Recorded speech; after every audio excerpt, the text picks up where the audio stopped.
Die Here sê vir jou, daar's peace jou. Jy hoef nie net te hoop dat jy net gaan die volgende dag maak nie. Hy sê, ek is jou voorsiener. Ek is jou bruidegom, as ons die heup kan onthou. Ek is die een wat vir jou sal voorsien.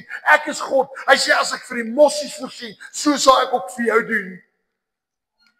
In die Ou Testament sê hy, sorg vir jouself. Maar dit was wat Adam en Eva wou gedoen het. Baie kere sê hy, hoe die Here ons so gestraf. Wat was Adam en Eva se begeerte? Hulle wou soos God wees. En wat doen God? God create, God doen wat hy dink is goed, God beplan, en wat hulle doen is, hulle probeer hulle eie lewe leef, ek sal vir myself voorsien, ek sal na myself kyk, en die Here kom en hy sê, ek breek weer die curse, deur om jou denkpatroon verander, want terwyl hy die kroon omsit, waar loop hy bloed? Waar loop hy bloed? Oor sy gesig.